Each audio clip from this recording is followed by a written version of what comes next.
ngenda kubawa remedy oba ngenda kubawa eddagala ly'amaanyi g'ekisajja erisobola okuyambako okuba ng'otereera gw'omuntu ng'oli eyo ng'obonyebonye n'amaanyi g'ekisajja onywedde eddagala ly'abasenga ab'enjawulo naye tebikkolera. Mumanyi okuŋŋamba nti senga eddagala nze terinkolera, senga nze nywedde eddagala ery'enjawulo naye tebikola. Omanyi lwaki ebintu bino oluusi tebikkolera? Ebintu bino tebikkolera lwa nsonga emu nti eddagala lino olikozesa ku kintu ekikyamu. Ekintu kino nze nkyogerako nnyo naddala abantu ababeera ku live yange oba babeera ku lives zange, ekyo ekintu mbadde mumpulira nga nkyogerako. Nti buli bwonywa eddagala n'olaba nga terikolera kubanga amaanyi g'ekisajja tegalinga kuwanvuya mukira, tekiringa kugeza mukira, nti ekyo kirinza okugaana. Naye amaanyi g'ekisajja unless ng'ekizibu ky'olina kiri permanent naye nga tomanyi, kitegeeza oli kwejjanjaba naye oli kwejjanjaba naye ekizibu ky'ojjanjaba kiri permanent, tekigenda kubanga kitereerawo oba nga kitereera gw'olowooza kigenda kutereera naye tekigenda kukola ki kutereera. Sooka weezuule, lwaki siina maanyi, lwaki ndi bwe nti, lwaki kino kiri bwe kiti. Kigenda kukuyambako nnyo okubeera ng'ogenda kuba ng'otereeza embeerayo ey'omu kisenge oba okutereeza ekintu kyo ky'amaanyi. Abantu abasinga mulina n'ekizibu nti buli muntu bw'ayogera ku kigambo maanyi ga kisajja oba buli bw'ayogera ku kigambo weemazisaako, oyo aba akumaze. Nze senga nali neemazisizaako, waliwo n'abajja ku live n'oŋŋamba nti eddagala ly'okwemazisa otegeeza kiddiya. Darling, what do you mean by eddagala ly'okwemazisa? Kiki ekyo ky'ogamba? Eddagala ly'okwemazisa oba otegeeza ki? Olina okubeera ng'okimanya nti omuntu okwemazisa tekitegeeza oba tekiri automatic nsinsi neemazisaako kati kiri automatic nze neetaaga ddagala. Nedda, tebirina we bikwataganira. Omuntu asobola okwemazisa n'asigala nga teyeetaaga ddagala. Asobola okwemazisa n'abeera nga teyeetaaga ddagala nga ddame gye yafuna eri permanent, si yakunywa ddagala, yakutereeza mu ngeri ndala. Either olinza okuba ng'embeera yakutereeza nga bakuwa just psychological thoughts oba ne twogera n'omuntu nga kiri psychological oba nga kyetaaga budde oba nga kyetaaga kuwa like surgery oba n'oluusi nga tekigenda kuwona.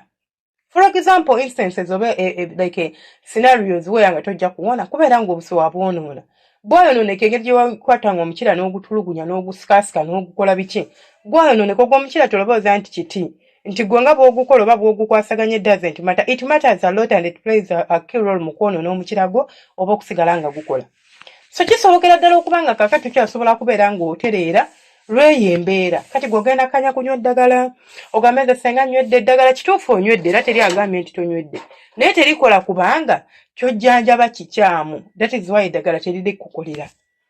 Bw'onajjanjaba ng'ojjanjaba ekintu ekituufu, eddagala lyo ligenda kukola era ojja kudda oŋŋambe nze senga eddagala lyankolera oba eddagala liri bwe riti. Abantu abatunda eddagala balitunda ku bintu eby'enjawulo.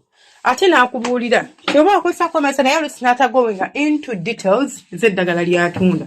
Kati gwe bw'oligula weeza omutima ogw'okuba nti nina okuwona n'otawona kubanga tewamubuulidde naawe kituufu ti yadde neemazisa naye ate ndi bwenti ne bwenti. Ekintu ky'ojjanjaba kirinza okuba nga kiri on and off. Oyinza n'okuba nga just toyina na kizibu naye nga gw'oli kwejjanjaba bw'oli kujjanjaba maanyi ga kisajja. Faayo nnyo okutegeera obuzibu bwange buli wa era kiki ekinsumbuwa. Stress, ninamu kankiza yate, ninamu obuzibu ng'omuntu nti amaanyi siina bulungi, kiki kijja kuyambako nnyo bw'ona amala okukizuula nti ekizibu kyange nze bwe neetunuulidde oba bwe nsirisasirise naye ndaba ekituufu kiri nti obuzibu bwange buli mu kino oba buli wano oba buli bwe buti. Naye bw'onaaba nga tokoze ekyo then kigenda kukuzibuwalira okubanga wejjanjaba n'otereera. Ekirala, abantu abamu temulina maanyi lwakubanga omukira gulinamu obuzibu nga bwo.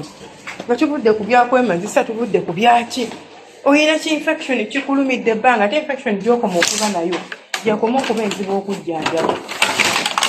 Infection kikulumidde ebbanga kikutuddemu gw'owooza kimu nti nno bannange nze kubanga neemazisaako. Oli okikebeddeko oba oli okirowoozezaako oba oyina infection oba toyina.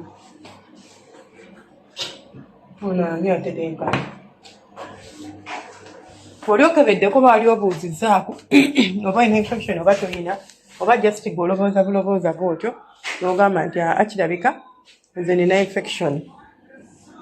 Osobola okubeera ng'ekizibu ky'oyina mu butuufu bwakyo nga singa oba omuntu akitegedde bulungi tekigenda kwetaagisa yadde n'okuspendinga akasenteko. Abantu abamu nabagamba okwemesa kuba affectinga n'obeera ng'olina stiffness gy'olina mu mukira nga tokyafiiringa ng'omuntu bw'alina okuba ng'afiiringa ng'olina kubeera ng'ogumiikiriza oba ng'olina kubeera ng'onnyonnyola omukyala n'ategeera engeri gy'asobola okuyambako okubeera ng'odda ku layini. Mekanizmu yakyuka omala ddakiika 2 dakiika 3 mu abantu abakuba ekyeyo. Naye osanga omuvubuka ng'amaze ebbanga nga tazina mafokyo gaakasooke ngende nabe bwe mpafominga ye anoonya ddagala. N'eddagala ly'oteeka mu mubiri kaliba egganda. Ani agambye nti egganda teririna effect oba teririna side effect? Eddagala liba ddagala oba gganda oba zzungu lirina side effect. Era lisobola okudamejinga omubiri gwo oba lisobola okuleetera okubeera nga odipendinga ku ddagala okubeerawo nga tosobola kubeera nga obeerawo nga tokozesezza ddagala. So you have to be careful guys. Mulina okwebeereramu. Ebyokuspendinga nga ssente zammwe n'okwata zino n'ogula kino n'okwata ziri n'ogula kiri nze mbagamba nti ezo ssente z'ospendinga bw'otyo.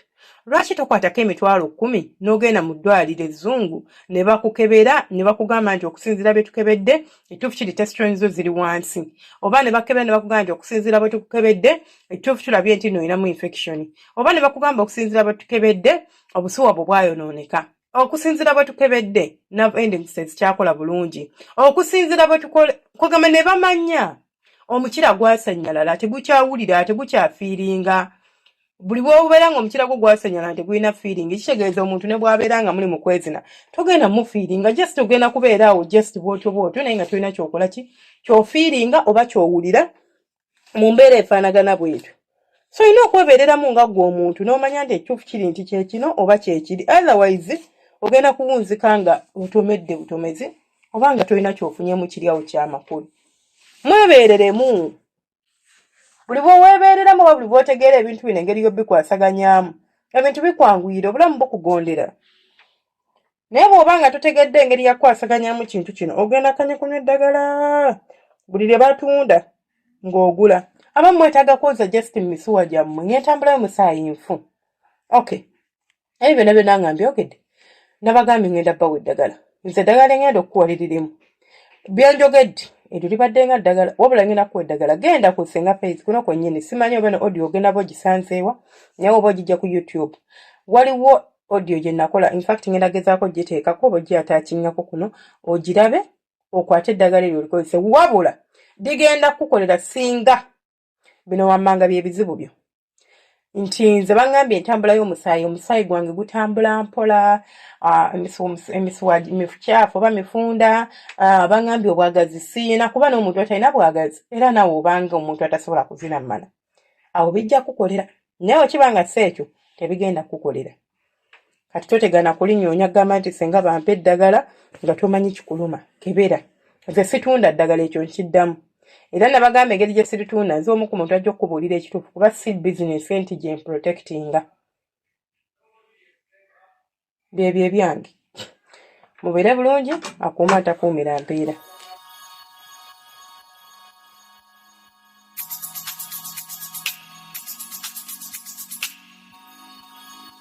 Yeah.